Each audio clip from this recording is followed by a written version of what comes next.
Hello! This video is intended as a follow-up to my inquiry overview and includes my responses to this semester's reflection questions. I'm going to use the flowchart icons on this slide to highlight which pieces of the cycle I'm referring to throughout my video.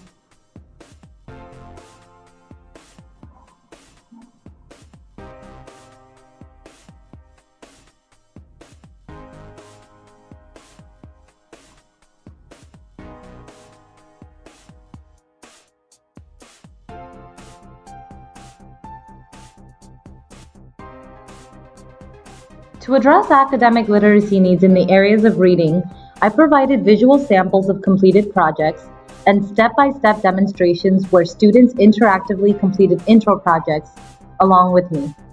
Each intro project was accompanied with a clearly written handout, including key software tools needed in bolded font. I think the most significant action I took was creating instructional groups with a team captain who provided peer support during project demonstrations and group work. This allowed lessons to flow a lot more smoothly and included the added benefit of increased verbal and written communication among students. Lessons for this inquiry included topics that were culturally and personally relevant to students, such as spreadsheets to track personal expenses and multimedia slide presentations highlighting a music genre of their choice. I learned that this was also a great opportunity to introduce students to new and unfamiliar words, topics, or facts they may have never been exposed to before. For IEP students, I provided the required accommodations listed in their plan and placed them in supportive instructional groups that included students who were exceeding content standards. For my case study students, I modified the assigned projects based on prior work completed and their level of content mastery.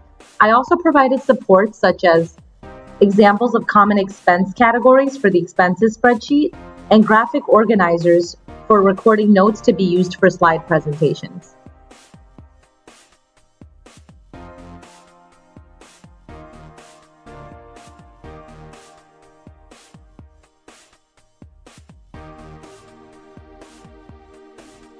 Working with our student and employee welfare staff, I learned that positive behavioral intervention should be included for students with challenging behavior and for those who have IEPs. The intervention should be specific strategies that are positive and proactive.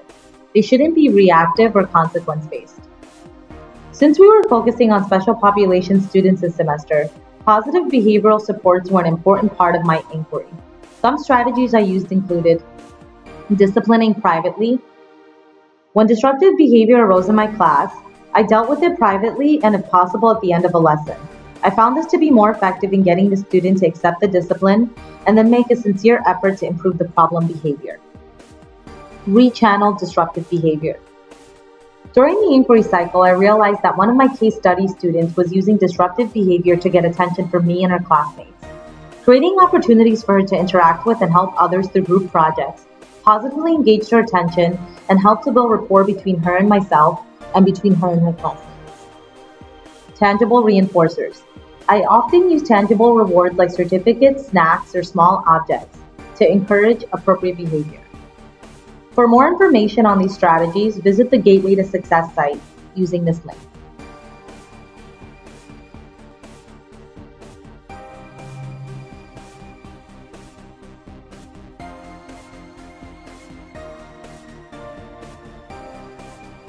I use technology to increase access to the curriculum by providing carefully planned, interactive project demonstrations. This was a great way of introducing new software interfaces and tools before students worked on similar projects independently or in groups. This also helped tackle issues surrounding EL language barriers since the demos were interactive and tactile in nature. To differentiate instruction, I gave students a choice in how they completed tasks. For example, for their slide presentations, they could choose the theme, fonts, colors, and layout, and also research and download their own images, audio, and video to be used in their projects.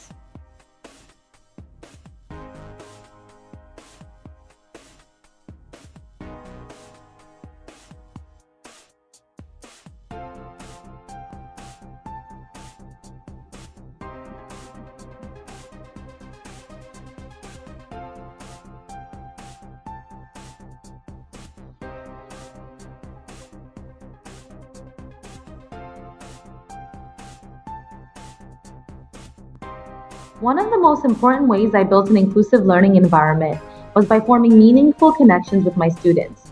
Using simple techniques such as expressing interest in cultural backgrounds and learning how to pronounce student names correctly were great ways to start building relationships. I expressed appreciation of the diverse cultures in my classroom by playing different traditional music in the background as students worked in class. I also tried my best to acknowledge each student individually and on a regular basis. By taking some time and effort to view each pupil as an individual and believing that each student could continue to grow, we became partners in a mutual learning process throughout this inquiry cycle.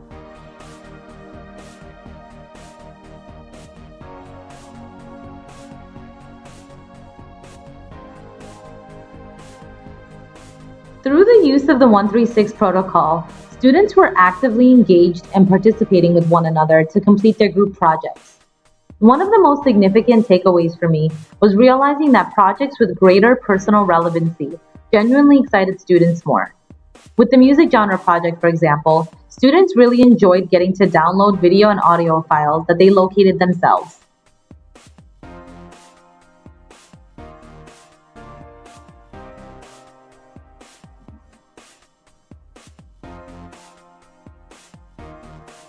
Based on the patterns I noticed, I would continue to implement instructional groups because of the peer support element that was so beneficial to many students, and the 136 protocol for continued collaboration and positive engagement.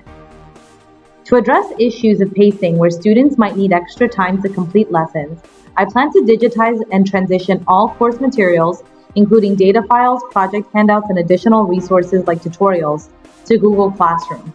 This way, students can access lesson or project files from any device and work at their own pace to meet learning goals.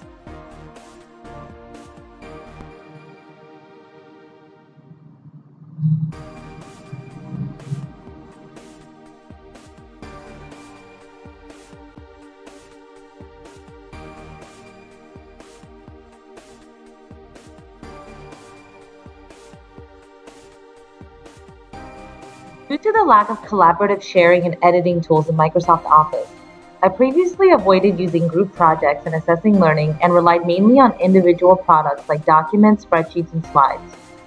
But this inquiry challenged me to explore new strategies for instruction and assessment by getting students to collaborate in strategic groups and communicate their learning in different ways. The instructional groups helped me to streamline lessons by delegating support roles to student leaders, which allowed me to provide greater one-on-one assistance to those students who needed it.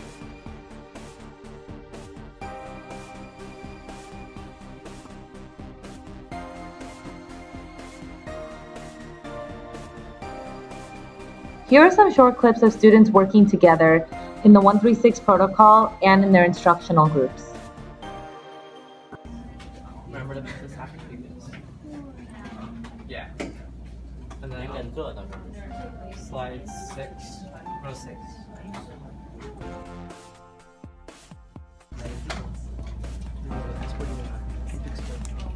Basketball. Football. That's it. Team captains provided valuable direct support by demonstrating software tools and clarifying directions. They organized their groups and monitored team progress, and over time I noticed students consulting their team captains before raising their hand for extra help. The strategy helped me see it was possible for students to work together using these applications, and by communicating their learning in new ways through peer tutoring, academic conversations, project presentations, and written reflection questions, there was deeper learning. An unintended but also significant impact was the development of leadership skills across students who served as captains and peer tutors. And then finally, there was a noticeable improvement in the attitude and confidence level of many students, especially my case study student. It was evident through increased participation in demos and enthusiasm during group work.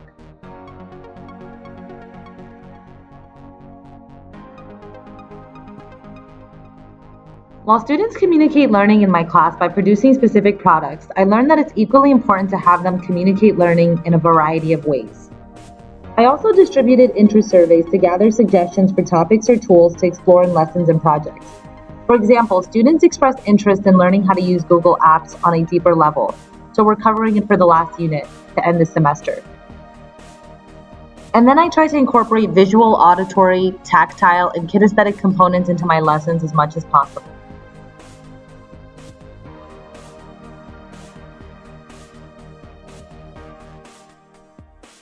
When students were given a choice in the topic, design, and layout of their projects, I noticed an increased student buy-in. For the music genre project, students took extra time to edit their images for the photo album and added additional effects we hadn't previously used in our demo projects. Also, many groups produced more than the minimum required slides for their projects and paid careful attention to details in formatting and submitting their final product. Here are some samples of slides produced for this project.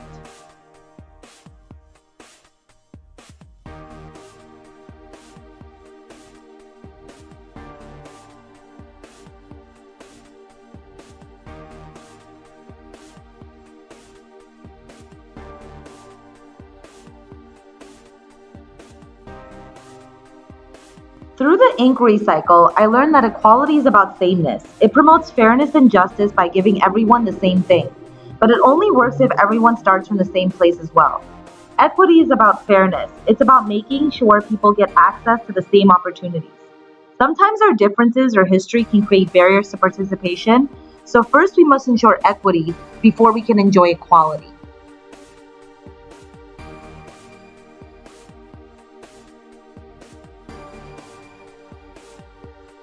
During the inquiry cycle, I learned that some of my strengths were leveraging the strategic instructional groups with peer leaders to support learning, creating integrated software projects that incorporated a variety of software applications, implementing scaffolds like modeling and demonstration so that students understood course content better, and then effectively using technology to deliver the course content.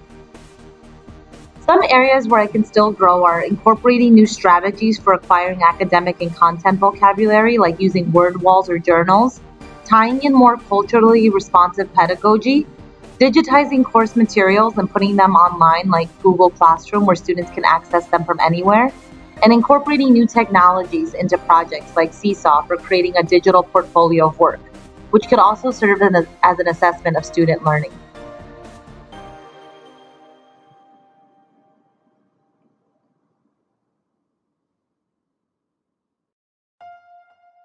Some new questions that came up for me during the inquiry were, what new methods can I use to deliver course content? How can I ensure equity in my classroom? How can I further support language demands in the curriculum? And what are the best instructional strategies for diverse learners?